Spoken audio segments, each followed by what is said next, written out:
is Rwanda. See, I come from a place where Hutu killed Tutsi. But no, that is not my point.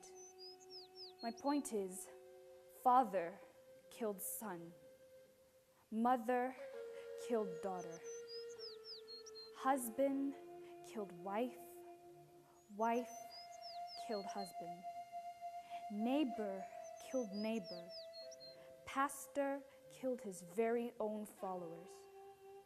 My point is, Umunyarwanda killed Umunyarwanda. My name is Rwanda. Now please excuse my rage, but how would you feel if your history equals atrocity? How would you feel if your name was Rwanda the victim, or Rwanda the perpetrator? My name is Dadi Nwenje. I was born in Rwanda, and when the genocide happened, I was 5 years and a half. I'm by the names of Emma Mugisha, and I was born in DRC, Kinshasa, from two Rwandan parents who were definitely in exile in that time. Before the genocide I was living with my family, my mother, my grandmother, my siblings. So my biological father wasn't living at home because of the situation that was happening in the country. Tutsis were being chased every now and then, harassed. So we had to live in fear most of the time.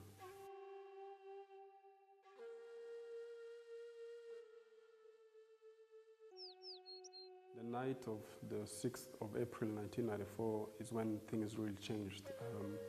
I remember I had gone to bed early that day, and very late at night we heard noises and people screaming. So in the morning, I remember the first time in my life I ever saw a dead body was just when I stepped out of the compound. There was a man that his head had been chopped off, and lots of kids crying around and women crying. The life in exile also had so many challenges because I could see my parents every morning with fear. And as the kid, you can see when your parents something is not going well, and they couldn't tell us what. So my life in exile was only, it just contributed to my confusion till I reached home. The biggest memory I have of those days was when I was taken behind the church with 4 other kids. So the first kid was shot in the head, and then there was this other kid who was cut with the machete, and then I was on the line too, and remember this lady who used to work with my mom. Her son was actually the one who was killing, and the daughter. So she came and saw me, and she was like, she grabbed me and she was like, "What are you doing here?" And I couldn't talk because all I was doing was crying, and she just told the guys not to touch me, but they just hit me with the gun butt, and she just took me back to my, back to the church.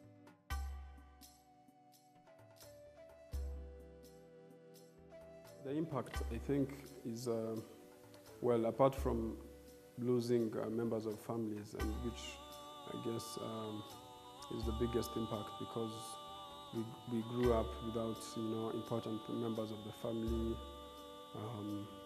A few of them who survived have, trauma problems. In 1997, I was starting my primary one, and I remember it was end of first term when the situation got worse. Rwandans were being burnt in the middle of the city. When they catch you a Rwandan with the same description, I mean Tutsi, they just kill you immediately, or they take you somewhere in the forest and you never come back. And what happened is that I never went back for the second time at school. And another thing is that immediately we were also caught, I and my family. We were taken in prison. When I grew up, I only had a mom. But then I could ask myself, why don't I have dad? And then I could always ask myself, why didn't I bury my dad if he died? It was in 2013, around December there, when someone on Facebook sent me a friend request. That girl was called Rousseau Mbebe. It was my first time to hear someone called Rousseau. She was like, I was named that name because of my father. That's my father's name. It's a family's name. I was like, me too. They told me that the reason as to why I'm called Rousseau, there is a man who was called Rousseau who was a friend to my dad. I told her, please connect me to your father. When she connected me to the father, I got to talk to the father. The father told me that my dad is still alive. He told me the reason as to why he never came back, he feared. He told me that during that time, he was in charge of security of an area where we lived. It was in Nyakabanda at that time. But then I asked myself, if you were in charge of security of people and those people died, it means you should be asked about that. At that time, I started even feeling ashamed of talking to someone who survived the genocide. If you don't deal with pain, it's going to evoke something else, which may be more painful. And one of the ways to deal with pain is to talk about the pain. And I think that's why even, critical thinking, debate, conversations come in, because as a future generation, as present generation, as a generation that is defining, it's our time to form ideologies for ourselves.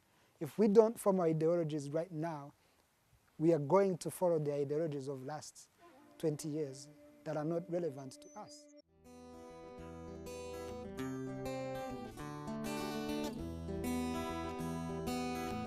Gahugu gatoyi, gahugu kaniniya, warapfunywe ntiwapfuye, waragowe ntiwagoka.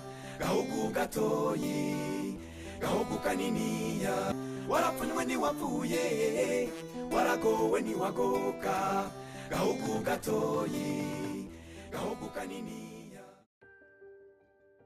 If you study a little bit the post-genocide generation, you would find that many people are coming in from different perspectives. Many people are coming in from different histories. You see, it's easy in our parents' generation to say that there are perpetrators and victims, because there are those who killed and there are those who were killed. And though it's a gross generalization, but there's really a way you can say that. But in our generation, there's no perpetrators, there are no victims, there are only victims, because everyone is paying for something that they did not create.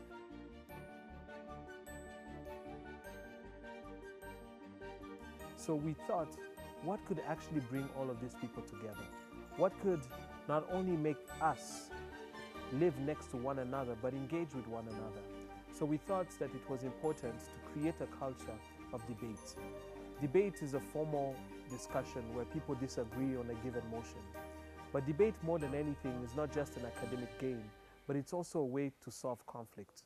Because the more you are able to articulate your differences, the more you are peaceful and the more you are understanding of the other person's side and the other person's history. A thing I've seen about Rwanda especially, and maybe even other post-genocide generations, is for a genocide to happen, you have to have a society which is already broken down, which already believes anything the society, people tell them, which won't ask points of information when someone attacks what they say, who will just say, if you say kill them, if you say do that, they'll do it. And so in a post-genocide generation, you have to have people who, after the genocide, are going to say, no, that's not how I am. And that's what you learn from debate. You learn to be self-reliant, independent, you learn to be hardworking, you learn to be honest because you can't lie because they'll call you.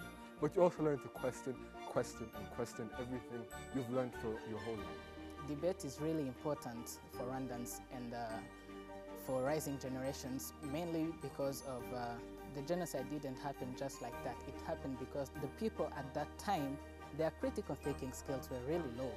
What debate does for a person is help him acquire the spirit needed to analyze something. Debate is shaping me to be more concerned about others. So this comes again to the main point of being concerned about others and trying to know what your country needs, what others need, and what you should be there for, what you're there to solve. The person I've become today is a much more confident person than I was before I started debating.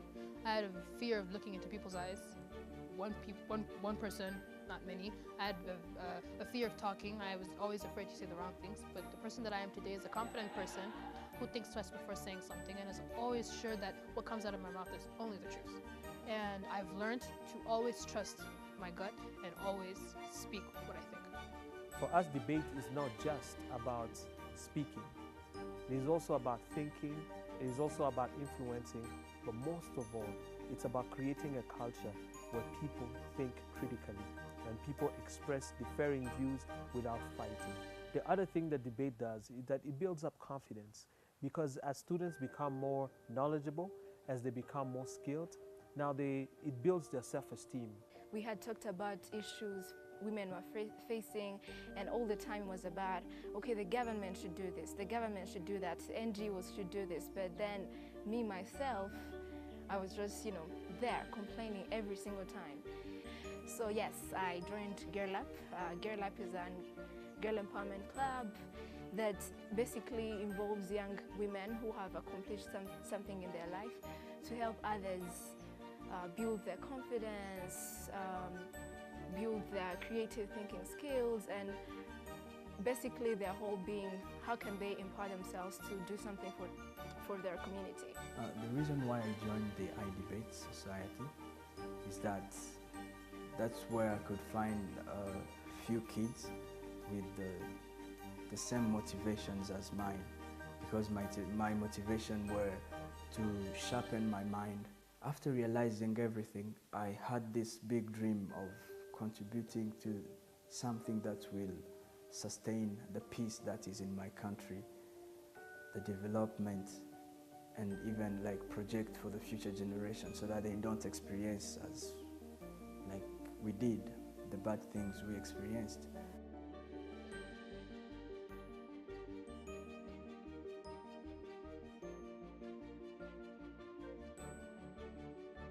Every year, we have the tour of the US, which is called the Voices from the Post-Genocide Generation. It was the first edition happened in 2014, where we visited around 18 universities and high schools in the United States, talking to them about Rwanda, but from a post-genocide generation perspective.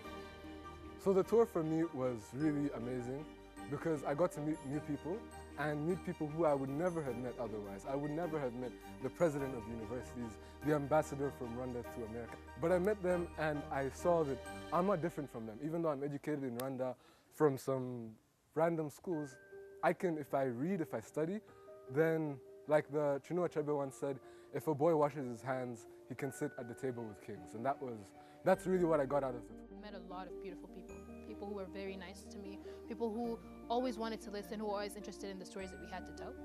And I was excited in debating in front of 700 people, in front of 500, even if it was 2, but who wanted to hear what I had to say, knowing that I came from Africa. So it was great. I'm part of the iDebate team going to the US this year. I am very excited because obviously I've always wanted to go to the US. It's such an amazing opportunity for me, and I actually kind of think that, like, it's a good opportunity for me to show not only myself like in the US, but like how the new generation is thinking, right? It's like I'm representing the rest of the youth remaining here in Rwanda.